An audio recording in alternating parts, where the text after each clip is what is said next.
Well, Yana, thank you so much for being here on my podcast. I don't even know if I told you this before, but I've literally been following your journey since like when you were writing an elephant journal, like forever ago. And Circa since then, 2014. yes, yes, since then you have released two books, correct? Mhm. And you had your apparel line. I'm not sure if you still have your apparel line. So many different things have evolved through you and of you. And I've just been so inspired by your journey and also your ability to pivot and just be so embodied that it doesn't seem like it's shifted you very much. Like you've just been like this strong, empowered woman, even as your business has continued to evolve. And like it's been really special to witness and very inspiring to witness. So I'm so happy to have you here. For everyone listening who doesn't know anything about who you are, what you do, who you're serving, I'd love to hear what are you doing right now in your life? Like, who is Yana right now? And also, how are you showing up for the people that you're serving? Well, I'm so excited to be here with you as well. And thanks for being with me since 2014, because you've definitely seen lots of iterations of me. And yeah, so right now, where my focus and energy is, I'm actually going to lead with why I do any of the things that I do, Yeah. because that's my through line is I do evolve a lot. I am a lot of different things. And Mhm. my own individual purpose is about meaning and Mhm. supporting people to find meaning in their work, in their personal relationships. Um, and so I've done a lot over the last 10 years, like you've said. And first and foremost, I do identify as a writer. And I have been writing a combination of poetry and nonfiction. And I often say I share slabs of my heart with this world for a living. I am a teacher that uses transparency, truth, and honesty. So I get out of bed in the morning to help people create meaning, to be really honest and open about the whole human experience as a writer. And at present, I'm doing purpose work with 45 women, actually now 30. One of the groups just ended for a mastermind, which is around helping people transition from corporate into starting their own businesses, or to Mhm. help women who have businesses deeper clarify what they're here for, what their lane is, and to get more Mhm. coherence.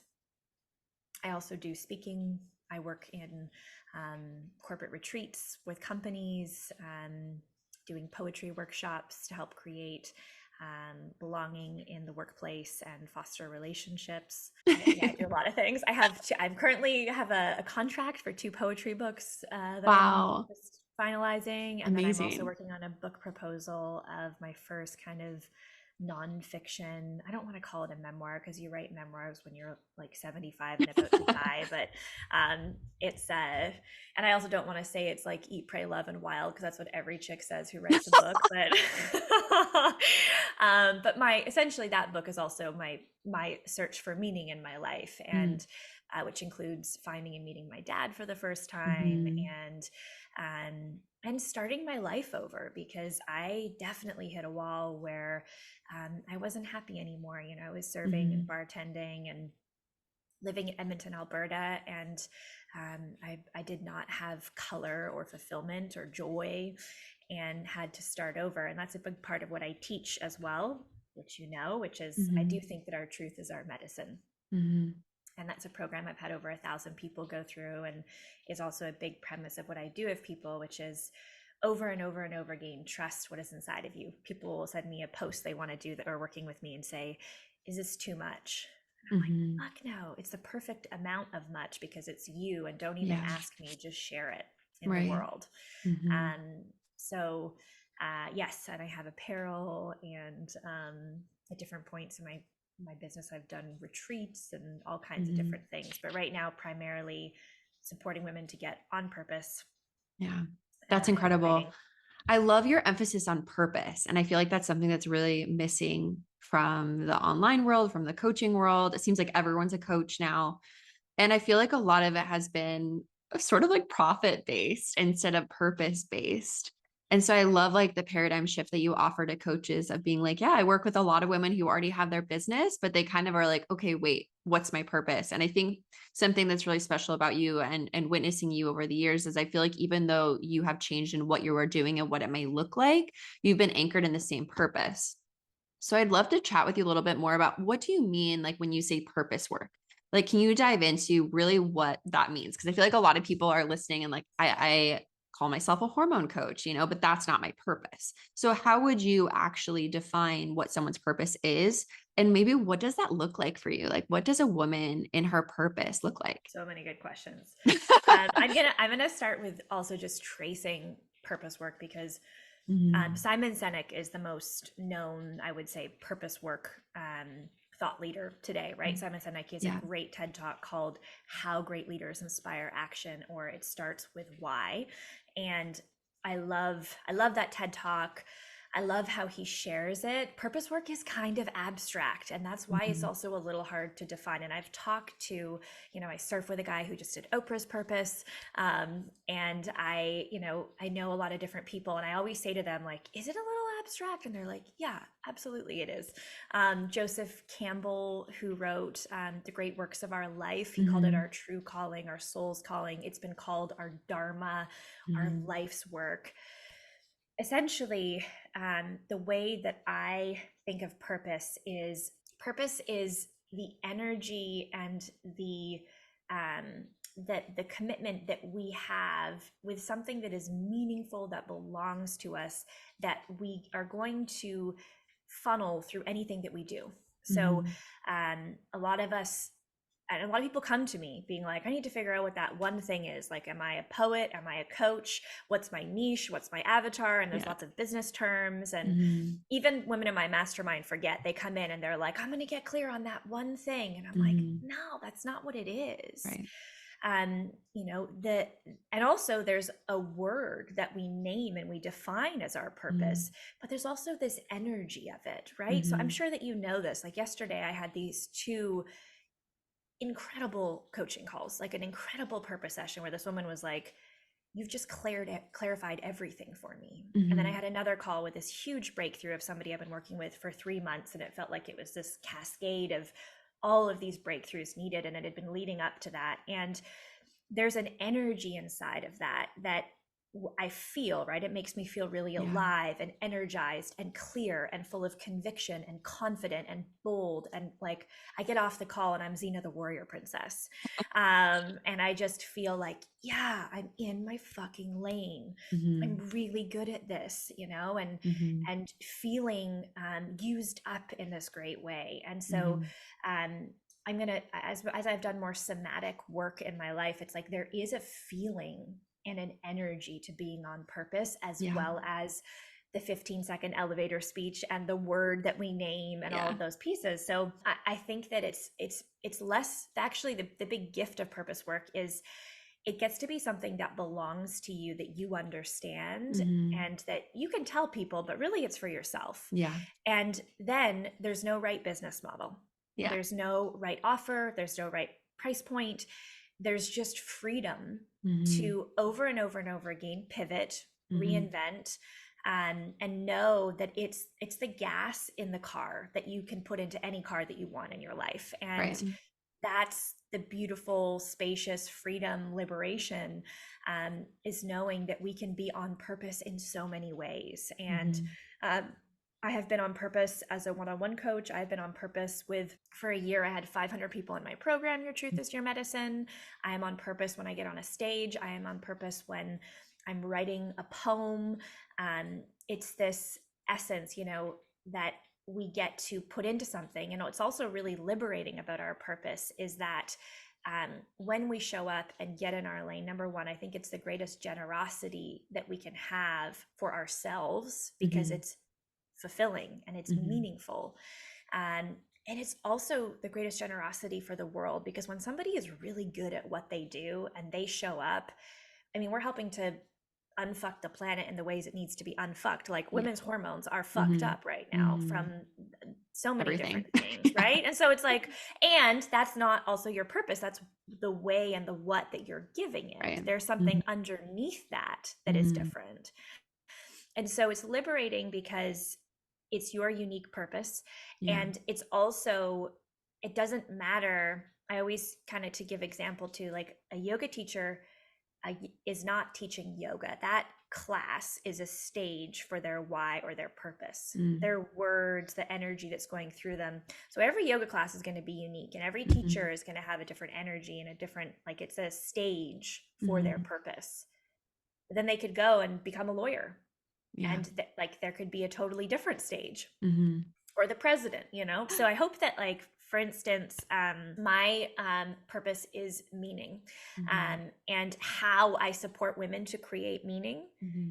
is doing the purpose work with them, you know, helping them to create a business based in meaning, helping women to work with expression. I do writing coaching, I do book coaching, I do communication coaching.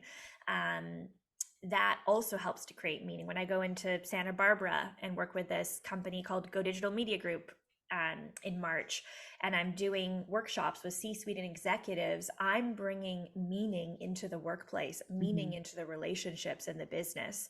And it's just a different way, you know, it's Yeah. no different than anything. So, Right. I love how you describe purpose work as being the gas in the tank, because I feel like that's actually something that's missing a lot of the times, and why I see a lot of clients in burnout, because I work with a lot of women who are experiencing really extreme burnout. And I feel like it's that I always describe it as pleasure, being disconnected from your pleasure, but also being disconnected from your purpose is very similar in a lot of ways, because it sounds like purpose is kind of, in a way, like tending to your inner child, like tending to that part of you that has purpose, that part of you that's like, hey, I want to be seen, like I want to take up space, not just for me, but because when I take up space, I am in the highest service to other people as well. mhm, absolutely. And like you said, profit based is not sustainable or enjoyable. I mean, we need money. Money. Mm-hmm. I always say also, you have a human Yeah. that has needs, Mm-hmm. money, connection, belonging, time, and then you have a contribution and a giving, right? And those are Right. two different things. So, like, yeah, people do need to make money in their business. That is important, Mm-hmm. um, to also have gas in the tank, but it isn't what creates it. And also, I've worked with a lot of people too who have all the money in the world, Mm-hmm. and they've done it. Like, I've sat with many clients who are like, okay, I won the game. It's empty here, Yeah. you know? And that's actually almost, I wish everybody could be a part of those conversations, because so many people are thinking that that will bring like, I ran into somebody who just bought a Lamborghini in the grocery Mm-hmm. store, and I was like, he was talking about having $1 million cash months, and I'm like, are you happy? And he's like, no. Yeah. So money and fulfillment are very different pieces, and they're both important. And I'm not a money coach. People are like, what's your ROI? I'm like, fulfillment. Yeah. I'm like, I get a lot of, like, husbands or partners of people who are working with me. I'll have conversations with them too, if they're, sometimes it's their shared money. And I'm the meaning. I'm the meaning sauce. Yeah. The meaning sauce. I love that. That should be your title. Meaning sauce. Yana. Yes. I Yeah. feel like sometimes it can be more comfortable to outsource. I think that that's like what we really see a lot of the times, of like, oh, if I could just, if I was just married, or if I was just a millionaire, or if I just lived in a specific place. And I think that's a huge part of like your purpose, is helping women find their purpose so that they don't feel that way. They don't have this like outsourcing that's going on in their life, that wherever they're at, for the most part, wherever they're living, like whatever they're doing, they can have the purpose within themselves and not always be on that hamster wheel of like striving for fulfillment from XYZ external. Yeah. Very. Yes, that's true. So Yep. when you talk about all the pivoting you've done within your career, how do you know when it's time to pivot? I sometimes will look at my calendar and go, what am I the most excited about this week? That's beautiful. What's I the love how simple it is too. Yeah, Because I like, think what's a the lot of most. people look at their calendar and they're like not excited for 90%, and maybe like 5% they're excited for.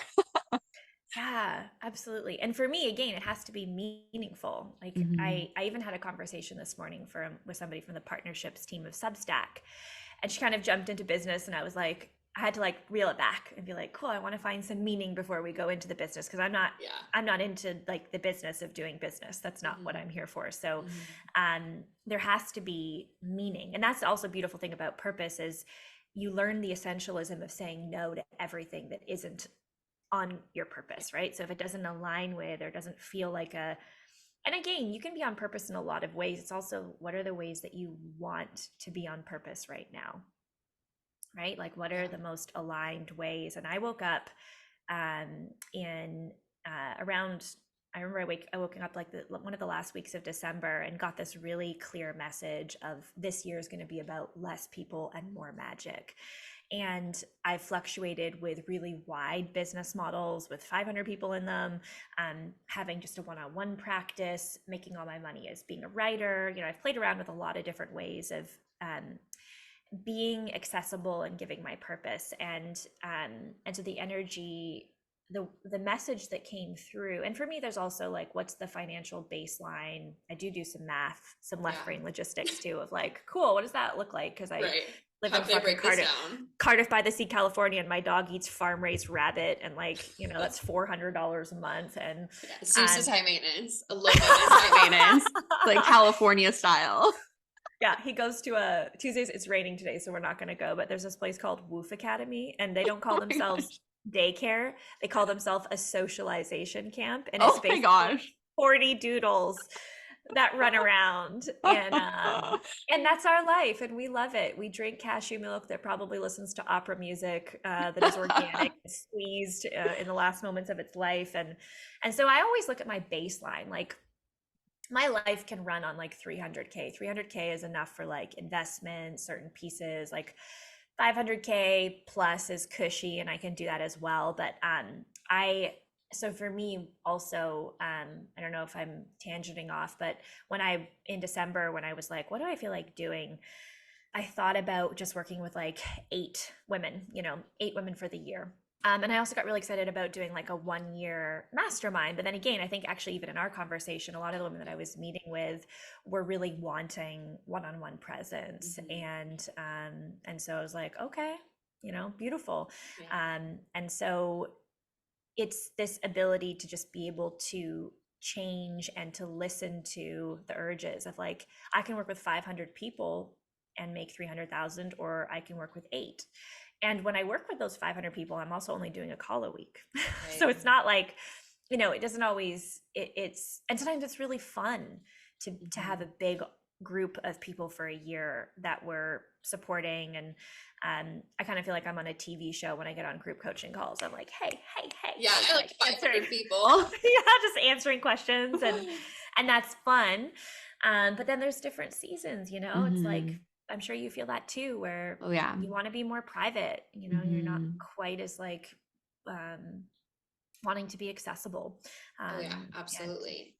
I like and the going deep. expansiveness of that. Yeah. And I also like the concept of working backwards logistically, because we do have to think of that left brain. Is it right brain? Left brain. The logical side. We Left have to brain. think about that side of left brain sometimes, where we're like, okay, this is my goal. And then like working backwards, I think is realistic, first of all, but then also kind of tuning into what are you desiring and needing? Because I feel that exact same way. When I started my business, it was just one-to-one clients, which was amazing. But I hit a point where I was like, ooh, my calendar every week was stupid. Yeah. I was just like, this is a problem for me, because I moved. I actually used to work in corporate sales, and I transitioned from corporate sales to my business now. One of the reasons was I didn't want to be sitting at my desk all day.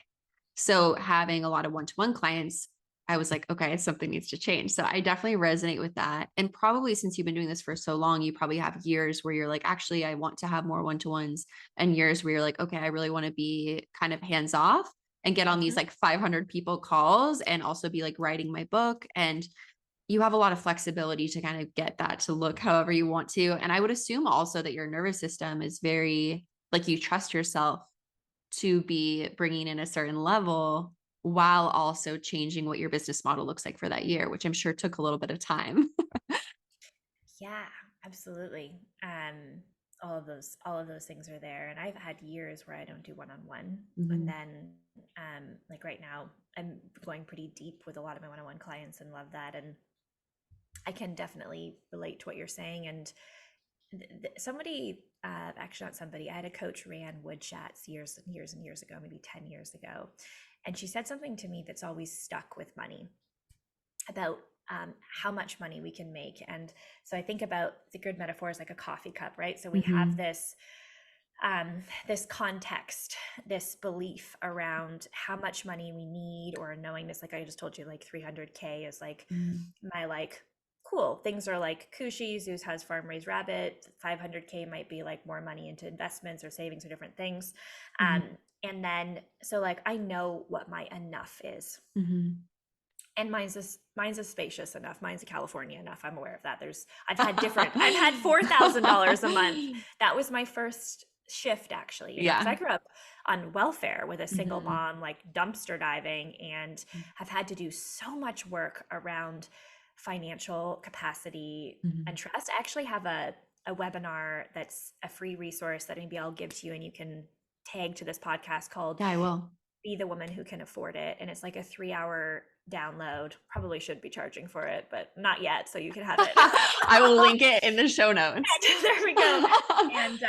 And I actually talk about this, which is the coffee inside of this cup is the Mhm. actual reality of what shows up in our life. And the cup is the belief. And so I've had moments in my life where $4,000 a month was enough. And Yeah.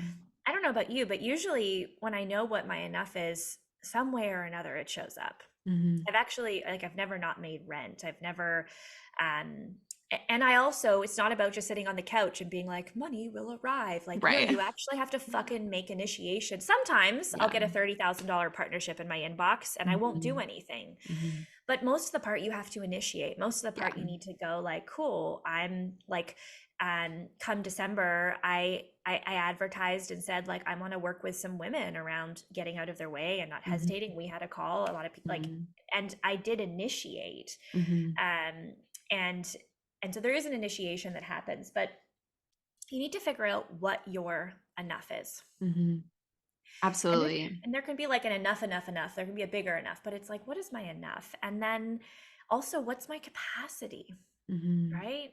So that's another big piece, is like how many, like I can honestly, girl, like I've got like 3 hours of work in me a day, and like maybe Mhm. 3 days or 4 days a week of like Mhm. good work. And outside of that, I'm just forcing it. So Yeah. like I can't do, if I do two purpose sessions in a day, like Mhm. that's my day. Mhm. It takes a lot of psyche and energy and emotion and Mhm. heart. So you need to figure out what your enough is, what your capacity is, and then what are you feeling internally that you want to do. And I think, yes, I do trust myself. I actually had Mhm. a business person in my life who's got a multi-million-dollar company, and 2 years ago, we were talking about creating a 5K offer, and he was like, teach women how to write a book. And I was like, nah. I was like, I work with women on like expression and I like that. And I'll help like work with them on getting through their blocks around expression with their book, but I'm Mhm. not like a book coach. Like that's Mhm. not, I'm not an editor. Like that doesn't excite me. And I was like, and at this point I was also I have been continuously feeling a little over the personal development world. And I wanted it to be like a little spicy and a little bit like more human. And so I was like, I think I'm gonna just do this mastermind program called like This Is for the Women Who Don't Give a Fuck. Mhm. And he was like, that's not a good idea. Like what are women paying for? Like what are you teaching them? I was like, fucking sovereignty, like to belong to themselves.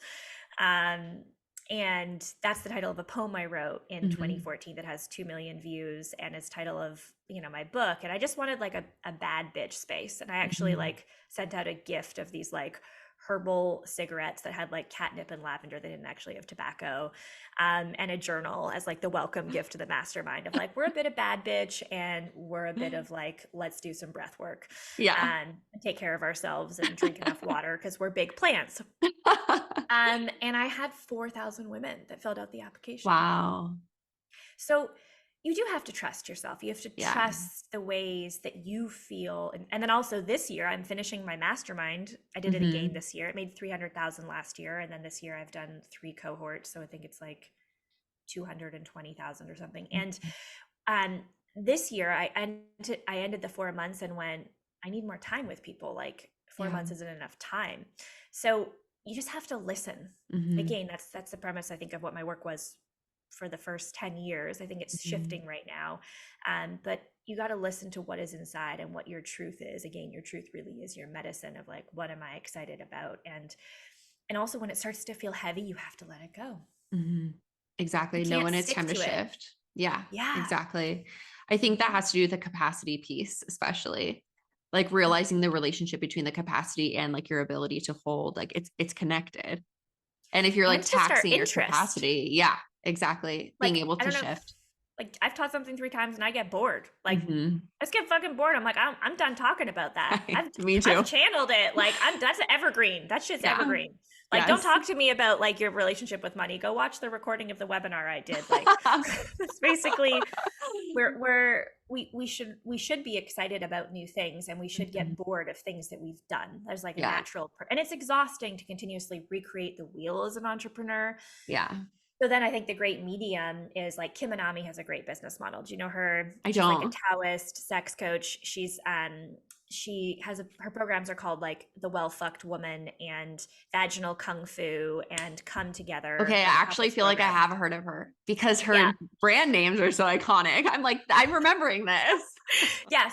Well, she's been doing her. I mean, I think she's got 30 years of experience and wisdom. Wow. And what I was an affiliate for her programs. I think I still am an affiliate for her programs. But they what I have definitely had to go through like orgasming, Mhm. being in my head. Like intellects often have a hard time Mhm. surrendering, softening, being in their bodies. So I worked with her yoni egg and being Mhm. in my body, and it works, definitely works. um, I'll send the link. Disclaimer: I am an affiliate for this program. And then what I also will say is that what she does, which is smart, if you get tired of recreating the Yeah. wheel, is like her saloons, like the videos and everything is there, and she just does a Q&A call, right? And Mhm. that's fun. That's like you're on a TV show when you do the Q&A Right. calls. You show up, you're Yeah. like, ask me questions. Like, Yeah. I'm like, so I think that's the only way. Either you evergreen things you're tired of, or you have a Q&A call because Mhm. that's fresh and new and there's different people in it, Totally. and have your content there. And I think that's the only way, because no one wants to teach the same stuff over and over and over again. No. That's No. why I created all mine into courses. Same exact story. I was like, I am exhausted about saying the same thing. And it's so crazy how many with hormones specifically, I feel like everyone, like women have totally different presentations, but a lot of the time, like the plan is the exact same. And when I first started, I was like, everyone's gonna be so different, it's gonna be so unique.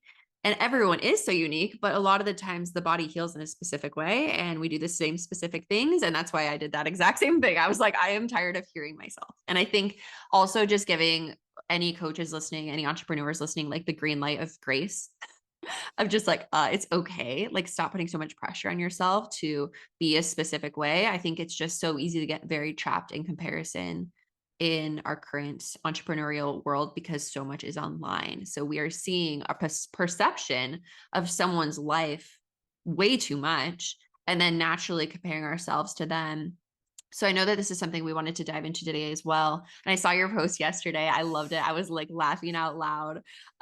Your post was something along the lines of like, sometimes like I get triggered and I get depressed and I eat pizza. Like I don't do my breath work and my $3,000 cold plunge. Like I eat pizza, and you were like, I don't even eat bougie pizza. I eat like cheese filled crust, like from somewhere in Minnesota. Factory Like, farm in yeah, Minnesota. like where the cows are treated like terribly. And, I sit on the ground and I eat my pizza and I pop a melatonin and I go to bed. And I was laughing.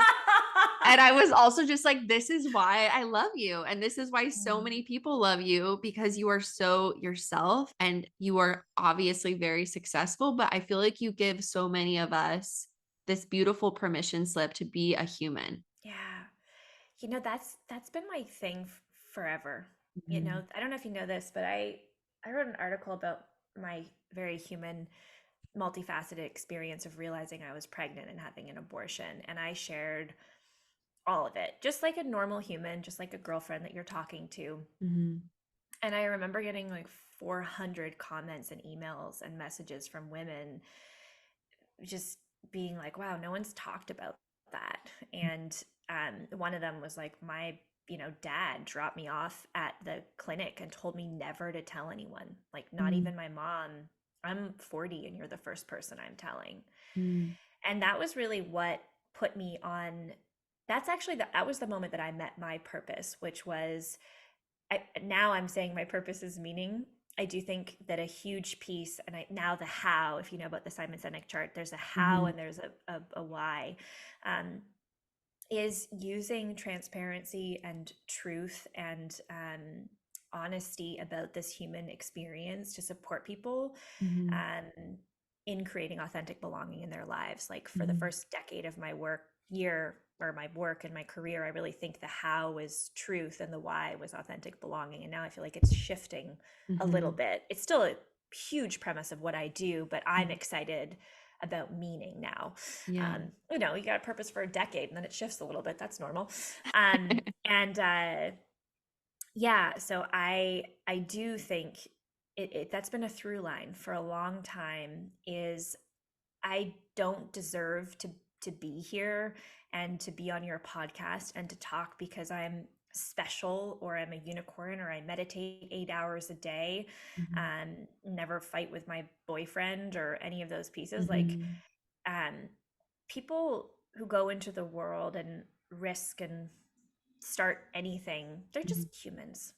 Yeah. They're just absolutely humans. And I think when we work in the wellness world or the personal development Mhm. world, people are so afraid to like, how can I be a relationship coach and be single? Right. How can I this is so funny. Like a lot of women aren't actually teaching about money, but they're like, how can I have a business if I have debt? Or how can I be Mhm. qualified? And I I actually have a rule that if there's anything that I feel I'm afraid that if people Mhm. find out they won't want to work with me or I tell people about it. Yeah. I've noticed that about you, and I love that about you, like, so much.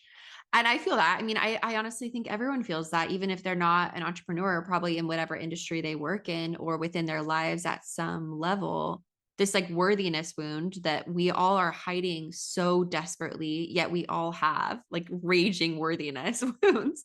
And, like, having the bravery to have the conversations, whether that's on your Instagram like you do, like, so bravely, or even if that's just with a friend or a family member, I think it's just really expansive to be a part of you, be a part of who you are, because like I said, it gives such permission slip to do that in my own life. And I'm a hormone coach, and sometimes I get acne, like sometimes I have crap Yes. periods, and like I feel really insecure about that sometimes, being Mhm. able to be like, okay, we are all humans, we're all doing our best, but also realizing I feel like that's kind of your superpower. I'm trying to remember who wrote this book. It's called The Audacity to Be Queen. It's by Gina DeVee. And she always says in that book, she says, you are born into a certain school of life. And normally people who struggle in relationships are actually going to become the best relationship coach.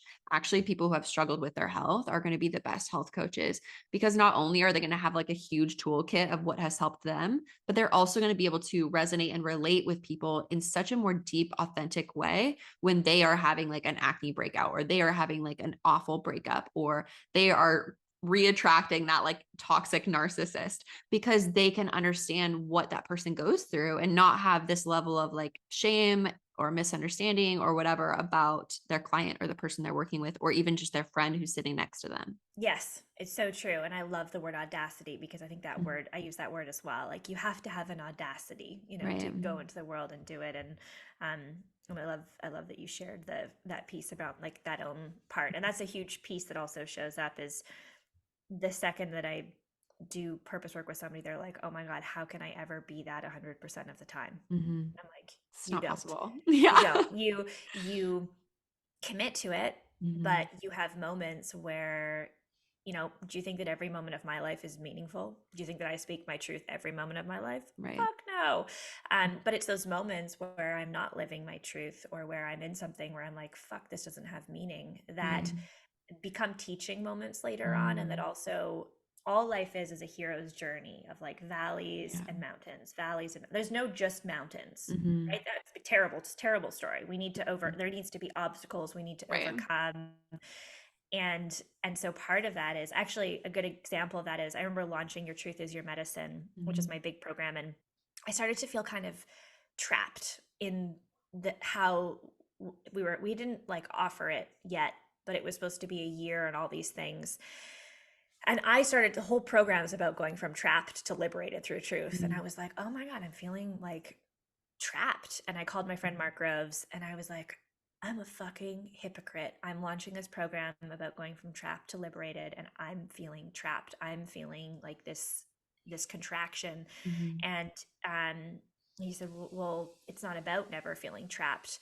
And then he's like, what are the things that are making you feel trapped? And can you just go change them? And there was a couple of core components of the program that I needed to shift to feel more spaciousness around doing it again. And I just changed it. And my team, there was a cost. There was a financial cost and there was an energetic cost for me Right. pivoting mid Mhm. launch. Sorry, Leslie Cross. Still, thank you, launch manager. And that we have to do that. I Mhm. think that like sometimes the best thing we can do is get a divorce. Mhm. Sometimes the best thing we can do is shut down everything that we've done and do something. Like my friend Sam Skelly, she used to have this Hungry for Happiness program and she like totally pivoted into this breathwork company. Mhm. And it was like, making millions of dollars and she shifted and that's scary. It's Yeah. scary when something's a success Right. and then you choose to pivot. Yeah. But it is that trust piece that is really Mhm. important. And yeah, I feel like I went a side Self-trust. tangent. Yes, It's yes. okay. I think it was a really nice and organic side tangent. So I wanted to circle back to you and your 3-hour ideal workday and hear a little bit more about just your schedule. Like, what is like a week for Yana? That's something that, as again, someone who's been watching you for so long, I like see you surfing. I see you having fun. I see you with your friends. I also see you not on Instagram very much, which I love. Very inspirational for me in this world where I feel like people are like, you need to be online for everything. Tell us what you're eating for breakfast, lunch, and dinner. Feels a little bit overwhelming. So I would love to hear, to start out, what is your schedule like? How do you take care of yourself? Like, what are some of your non-negotiable routines? How do you take care of yourself? Yeah. So my schedules change depending on what country I'm in. I split my time in Canada, Crete, Greece, and then California. And I literally have different schedules depending on where I am. So I'm currently in California. I also, my schedules change depending on what I'm offering. So for instance, like there's seasons where I'm just writing. And Yeah. in the seasons that I'm just writing or I'm working on development of my business or behind the scenes stuff, my schedule can also look very different. So right now, um, what I can say is I like to segment my time. I think managing our time, and for me, I've done this since I was a writer. Each publication wrote for had a day of the week. Okay. And for me, like Elephant Journal would be Monday. And if I had to have meetings with Elephant Journal with editors or Waylon or someone, I would do Mondays. I think it's important as a Renaissance woman who's very multifaceted to work in time blocks. And sometimes it's a day block. So, for instance, like I'm doing all of my mastermind group calls on Wednesdays. Fridays, I don't do calls. On Fridays, I am meeting with my book proposal writing coach, and then it's blocked, and I have space to write. Or sometimes if I need to do admin, it's just like it's not a call day. Really, I really want to have, I think like a 3-day work week is great. So 4 days is fine. And I also think it's really important that entrepreneurs take weekends. Absolutely. And I think it's so important to also, something I did recently was take WhatsApp, which I talk to some people, my contractors that work for me. I don't know, I have like an aversion to Slack. I just use WhatsApp. I'm an audio communicator, as well as my emails are only on my laptop and segmenting that so that when I log onto my laptop, it's work time and my phone is now like my personal phone was really, really helpful for me as well. And I think having those boundaries are important. And then I do purpose sessions. I do right now. I'm in my mastermind group, so I think I have like maybe there's 15. I think I have about 15 or 10 left, and I have a capacity of 2 to 3 a week. And I do those on Tuesdays and Thursdays, and then Mondays are one-on-one clients. So Okay. that I like to focus on, like really dropping into a zone, One hat per and day. yeah, one hat per day. And also, generally speaking, I don't start calls till 1 p.m. Okay. And I love, I don't know if you know about the brain waves, but like the gamma or I don't know if I'm saying that right, but the gamma brain waves are a lot of people will like drink wine to write. It's because their brainwaves kind of come into this really calm, restful space. Mm. I wake up in that restful space. And so Okay. having time in the morning to, I am a writer first. And so for me, it's like I need to be able to creatively loaf and walk out, like not have a bit of a routine or a schedule, and go surf and take my dog to the park and run into somebody in my neighborhood Yeah. and have that freedom in the morning, and then move into more service based and calls and left brain stuff, like kind of like from 1 to, in the winter it's actually 1 to 4, Okay. because I take my dog for a walk at sunset and that's his Yeah. time. And well, now it's kind of, now there's more light, which is great, but in the dead of winter. So Mm. for me, it's like I like to work in the afternoons around 1 o'clock. I like to work for about 3 to 4 hours. And that's really my capacity when it comes to coaching. Um, and I do like to segment different days. I also, though, that being said, give myself the freedom, because Mhm. some days I might wake up in the morning and feel like working, and other days I'll want to be like, oh yeah, I want to like work on my book proposal right now, and then I want to do a yoga class tonight, and I'll shift things up. Right. So I also think that, again, no one meditates 100% of the time when they're triggered. Nobody has a schedule. Like, I mean, maybe some people do, but I don't. Like, I Do live I? for freedom. So if you tell Yeah. me like your schedule is this, I'm be like, fuck you. Like, Yeah. I have my own business, so I can do what I want. Mhm. But I do segment my time in a way that allows me to singular focus kind of on the different things that I'm doing on each day. So it's like, when I show up to do purpose sessions, I'm like, woohoo, like I'm just in like a purposey, channely zone. Right. And Yeah, so that's I also love to have like a week where I go, I was just in Palm Springs, and where I get totally out of routine, Yeah. like no routine, like I stay up late Mhm. Like no and I drink, working. no working, like Mhm. I'll like go to the pool. I'll start my day in the hot tub. I'll drink a coffee. I'll write for 3 hours. Like, I also think it's so important, if people have a creative, to let the creative like have the freedom. Because, like, like there's like cliches that like writers stay up late and they drink wine and they drink too much coffee. And like, they're neat. What I really think is true, I don't think all of those things are true, but I have a friend who's a TV director, and he writes scripts. And every day he needs to have a lot of space with nothing in it to be able to find the story that he's going to talk about. Yeah.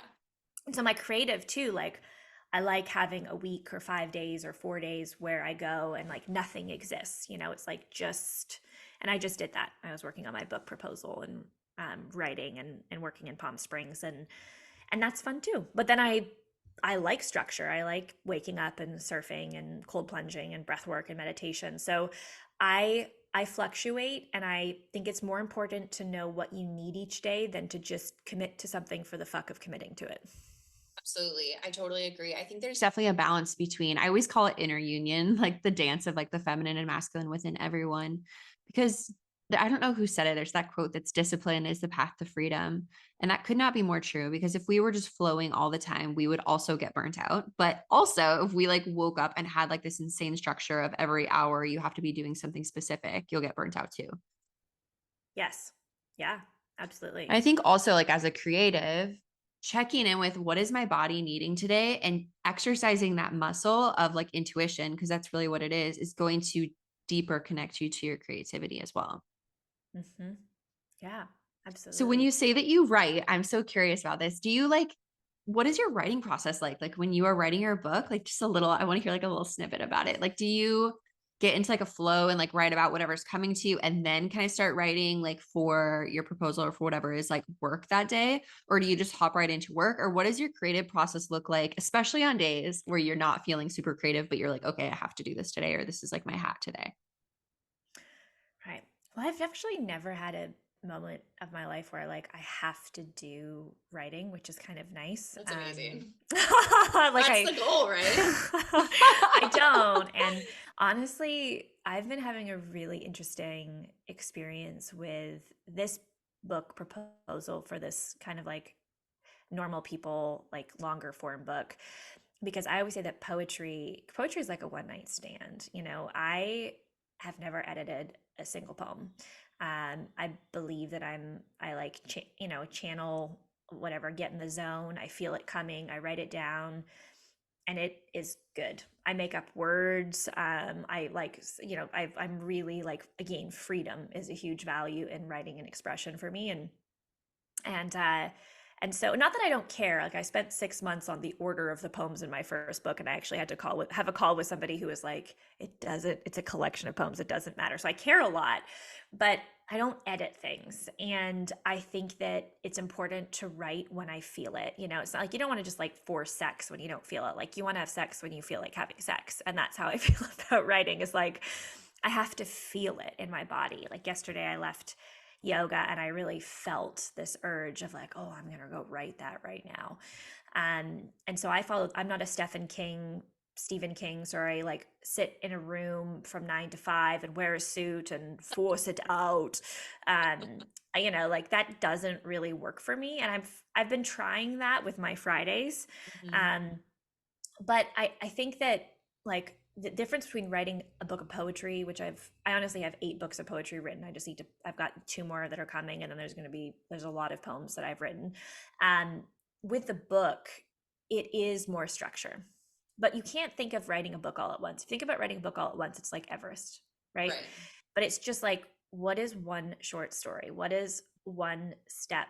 And then what is like the next step? And just doing it in these small little bite-sized. So one of my writing mentors, who's like, he writes for Science magazine and like writes books on viruses and vaccines, his name's John Cohen, and I love him. I met him surfing, and he's very helpful for me in creating structure, and he's been really supportive. And he's like, you start with like a short story and a hook, and you go from there. And so and I also think that part of the process of being a writer is like struggle, struggle, struggle, struggle. What the fuck am I doing? I'm a terrible writer. Who like gave me permission to write a book proposal? Like, maybe I'm just a poet. This is a bad idea. Oh my God. There's so many good writers that exist. Why am I doing this? And then breakthrough, Yeah. breakthrough, breakthrough, breakthrough. But it's a lot of struggle. And I have other writers who are like, go into pain over it, because no writer just like, maybe there's like a couple, but like, I would say 2% of people sit down and it's just like, oh, and they like flow Yeah. it out. Like, there's a process, and honestly, there's nothing more confronting than a blank page of paper Mhm. when it's like a book. A book is a marriage, it's a commitment. And so I've been in this whole different process with this book. I've actually changed the book 3 times. My agent's being very patient with me. She was like, "Okay, all right, we're doing this. We're doing this." So I'm being with that process and trying not to push up against the structure of what is necessary, but still allow for this cadence of expression and freedom that feels really important to me to kind of write the book.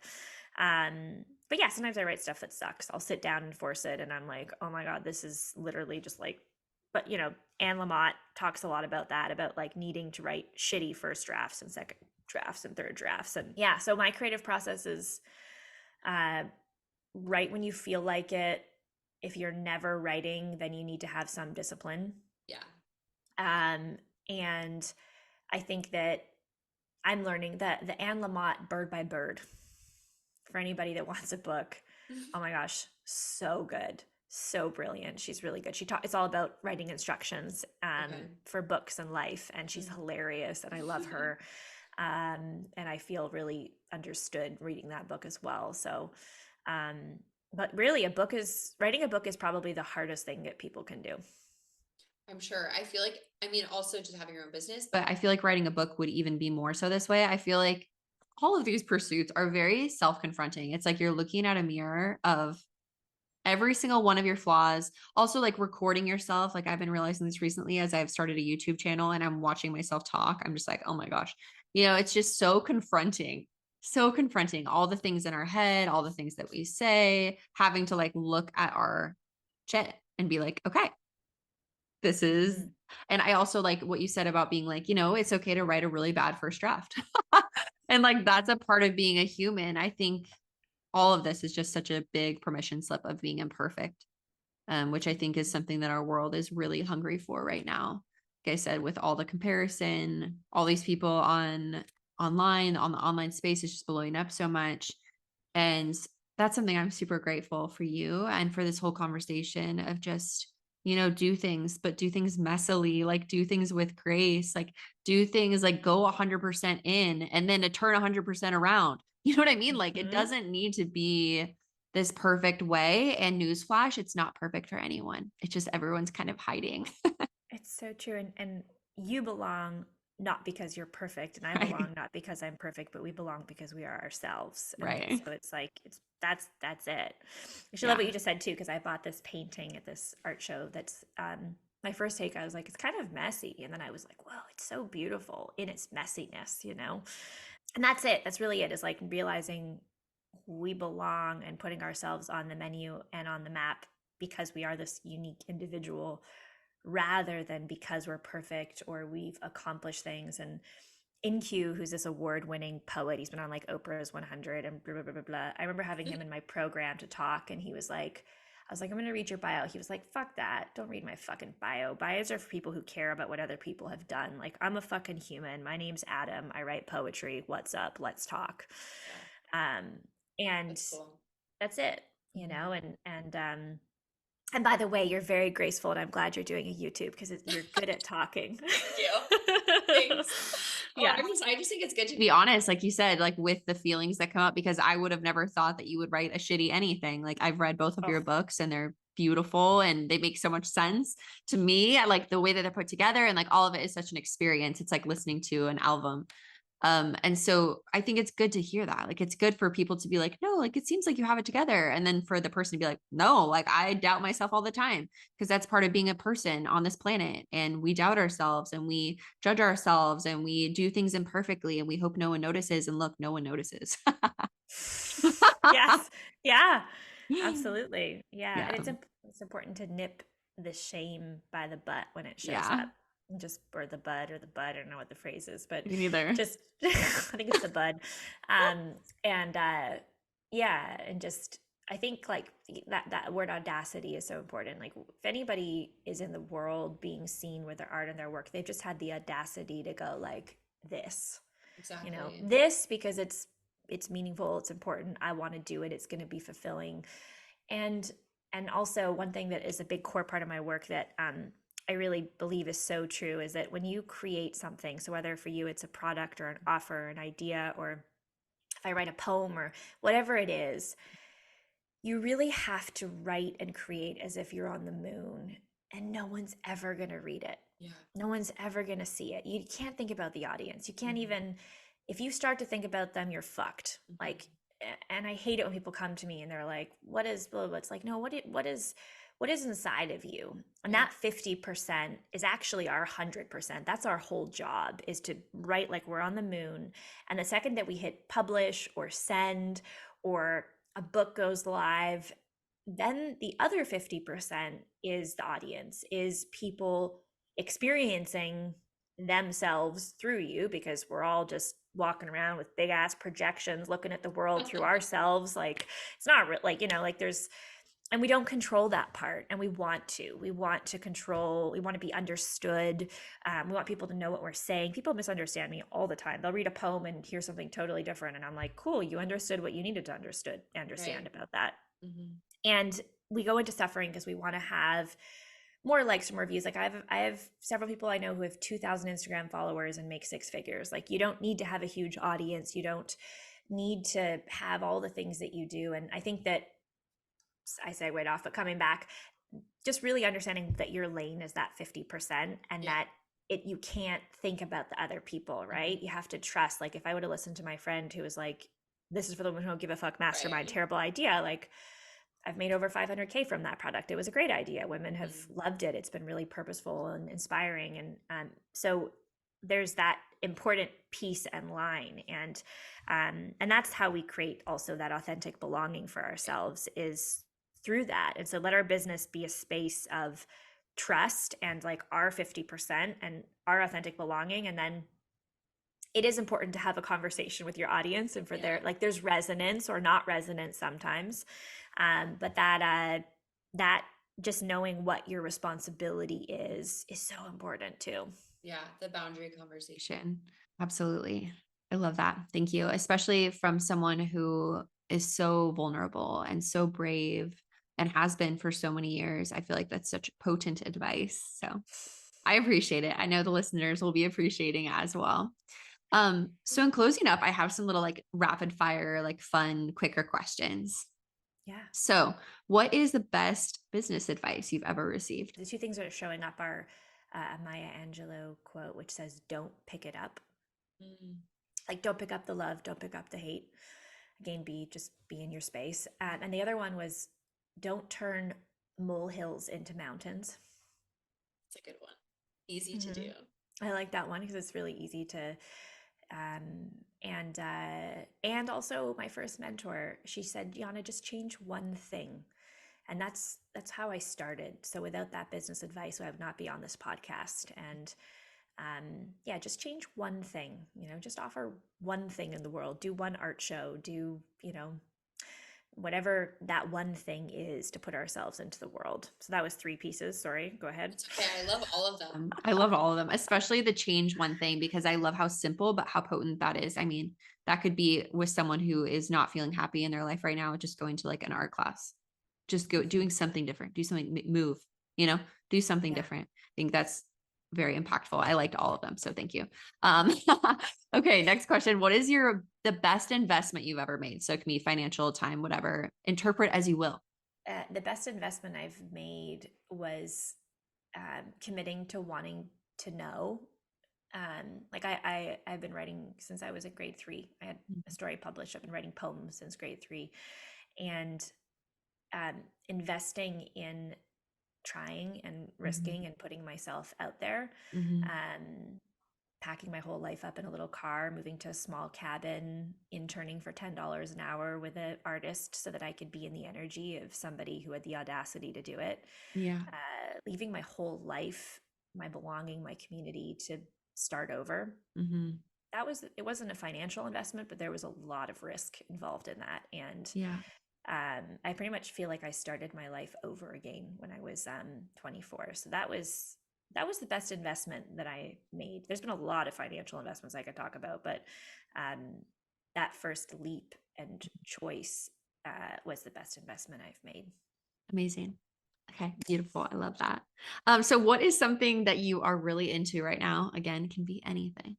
Right now I'm into like hot yoga, and like I don't usually like hot Okay. yoga, but for some Uh-huh. reason in winter, I also like I cry a lot at the end Mhm. of hot yoga. I think it's like it's woomy, it's like hot, Yeah. and like there's hip shit, and for Yeah. some reason, like I cry in shavasana all the time. If you're ever at Yoga Tropics, like don't look at me, I'm probably crying.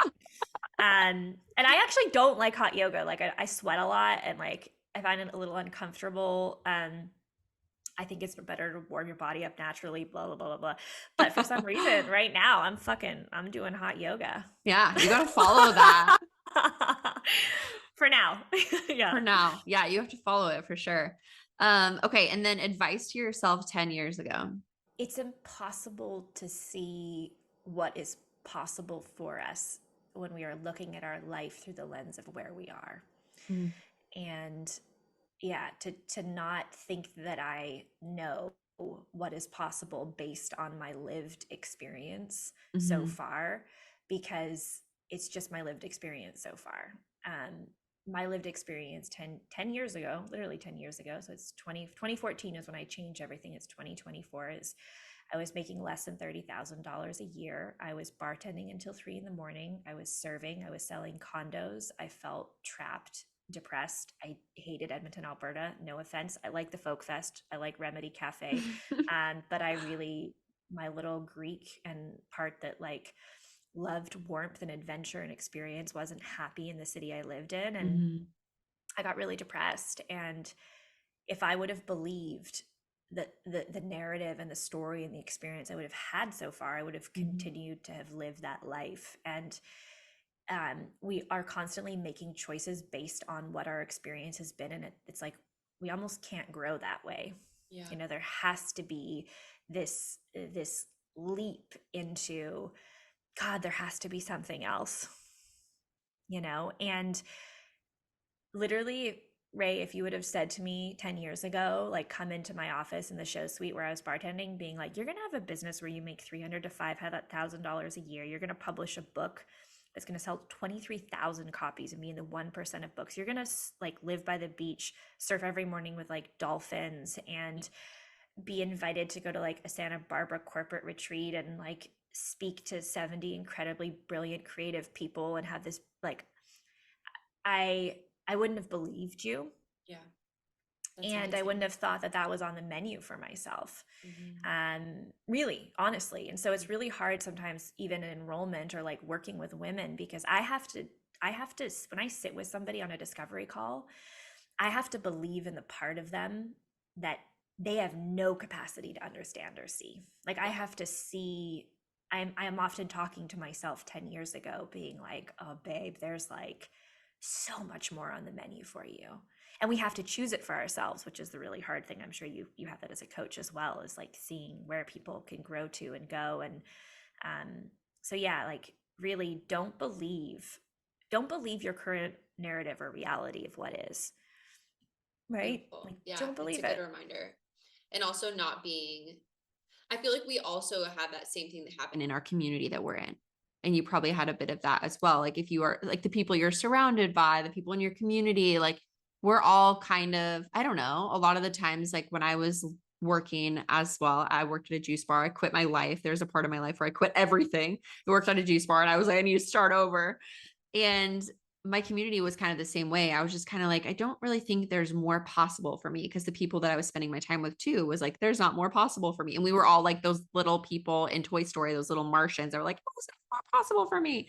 We were all just like subscribed to this like same little narrative. And so I think your story is really inspiring because you just like launched yourself out of that. Like it's not like someone came alongside of you and was like, okay, Yana, like this is what you're going to do with your life and you're going to be incredible. It sounds like it was just you. Like you were your own advocate and you were like, okay, the world is my oyster and this is the paradigm that I'm choosing to believe. Yeah, and it almost even wasn't that inspiring. It was almost just like, oh my God, I feel depressed and like not this. So there has Mm-hmm. to be something Has to be else where more. there's like more joy. And the other Yeah. thing is that when I made my choice to change my life, my one thing to move to BC, I realized I was pregnant. I literally had the abortion Mm. when I moved into that cabin in the middle of winter rain in the rainforest. Didn't Wow. know anybody. And I was owed $10,000 by this developer that was supposed to be my cushion to like shift my life, which, back then I was making $30,000. So that was a Right. lot. They never paid it to me. I could have, Wow. I ended up just walking away. And I was waiting for so long to change my life because I was waiting for that $10,000. And Mm-hmm. that was a lot of money for me back then. I could have not made the choice for so many reasons. It ultimately comes down to how we'll feel. And that's actually what I want to say is sometimes even in dating, right? You're like, well, he has the business and he has this and he has the lifestyle. And I remember telling my friend Taylor about that, being like, well, he's this and he's that and he has his house and blah blah blah. And Taylor went like, yeah, but how do you feel when you're with him? Yeah. And I actually didn't feel that good when I was with him. He was kind of activating for my nervous system. I remember being like, oh shit. And really it comes down to, for me, the choice to change 10 Mm-hmm. years ago was like, I really didn't feel good anymore. Like I didn't feel inspired to get out of bed in the morning. And Mm-hmm. that was scary because, like we should want to get out of bed in the morning. We should be Right. excited about our lives. And I wasn't. So it wasn't about having some glorious life. I never Yeah. imagined, I remember getting a follower being like, what's a follower?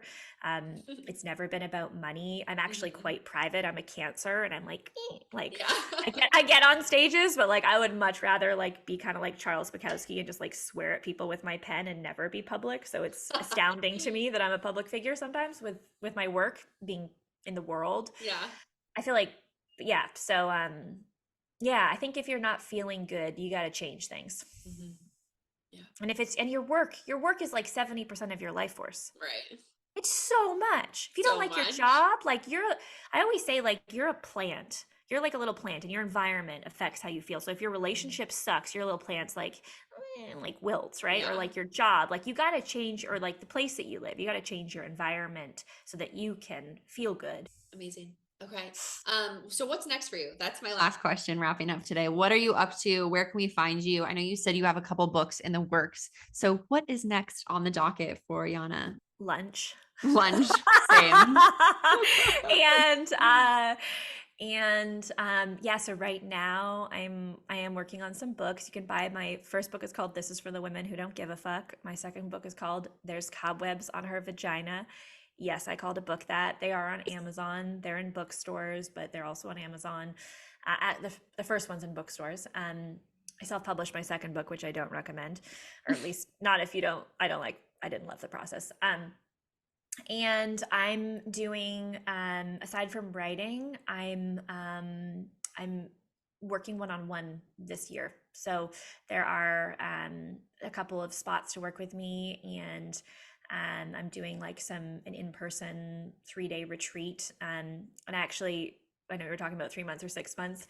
The woman I'm working with right now is at the 3-month mark, and we had this massive breakthrough yesterday. And I was like, God, 3 months is just like foreplay sometimes for the good Yeah. stuff. Right. And so if anyone is like wanting mentorship to get on purpose, to clarify the foundations of like how to start a business, give themselves to the world, all of those pieces. Like, yes, I do some business stuff, but also I'm like the permission coach and the Mhm. authenticity, bring your truth, Mhm. trust the truth of who you are. I do so much with people. It's the people I work with, and also um, there's a woman and there or a person. It's not just women. I work with men, and then there also is like the business and the contribution and the thing. So on my website, which is going to be changing, but there's a work with me form that I can also send you as well to link. And yeah, it is a 4-figure or 5-figure investment. So because I work with so little people, more magic to those people. But just like you, I'm not coaching 8 hours a day. So yeah, and then if you just want to dive into the Yana world, read my poetry, um, and uh, and that's it right now. Amazing. That's I it. will link Yeah. all the things in the show notes. And thank you so Well, much for being here, Yana. I really appreciate it. It's just great to be in your energy. And I'm so excited to share this with everyone. me too. Thank you so much, Ray. I really appreciate being here as well, and thank you for the conversation.